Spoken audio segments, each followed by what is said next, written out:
The story of Project MKUltra is one of the most controversial and unsettling episodes in modern U.S. history, involving secret, unethical human experiments conducted by the CIA during the Cold War. Here's a detailed account of its origins, operations, and eventual exposure. Origins. Project MKUltra was a covert program launched by the CIA in 1953, during a period of heightened fear of Soviet influence and communist brainwashing. The program's objective was to develop techniques and drugs that could be used in mind control, interrogation, and psychological manipulation. It was motivated by Cold War paranoia and fears that the Soviets, Chinese, and North Koreans had developed mind control technologies.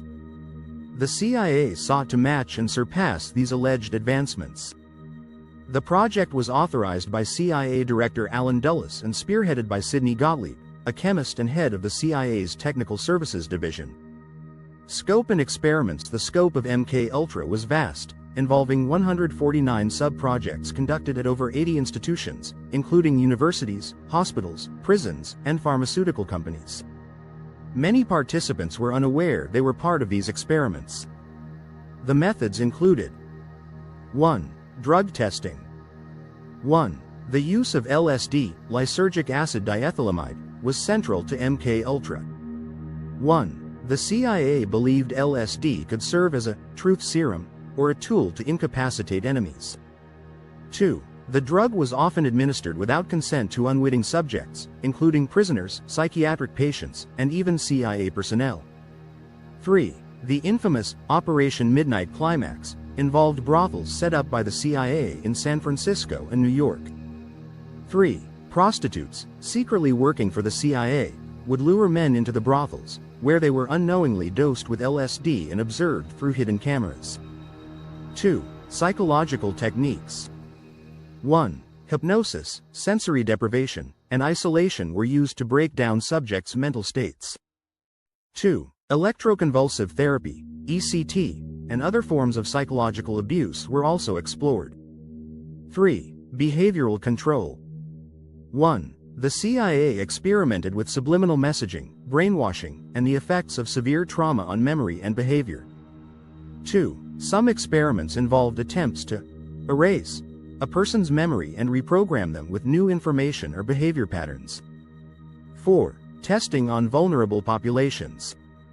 1. Prisoners, including some in the US and Canada, were often subjected to these experiments.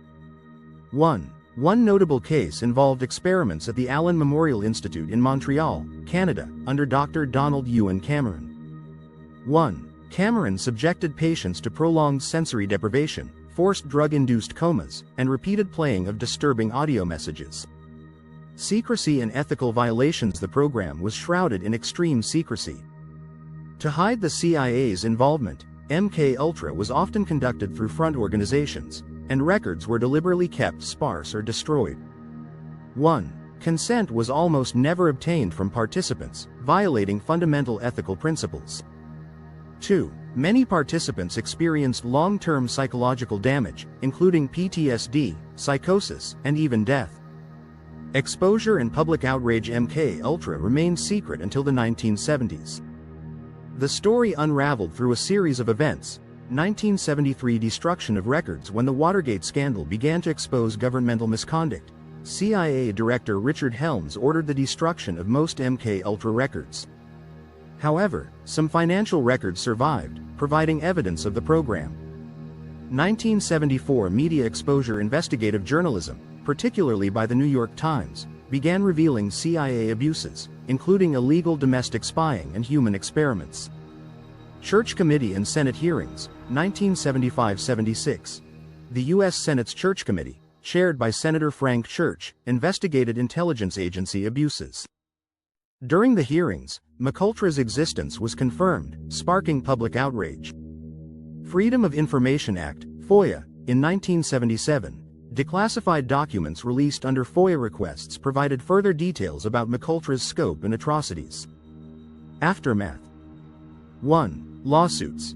Survivors and their families filed lawsuits against the U.S. government and associated institutions.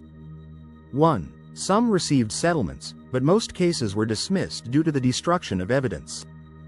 2. CIA policy changes. Following the public backlash, the CIA formally ended such experiments and introduced stricter oversight mechanisms.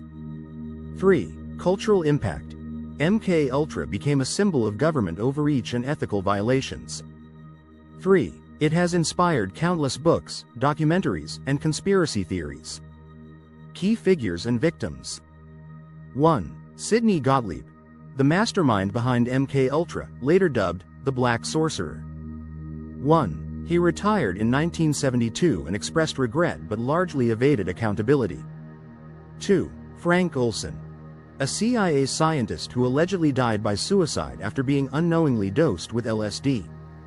2. Later investigations suggested he may have been murdered. 3.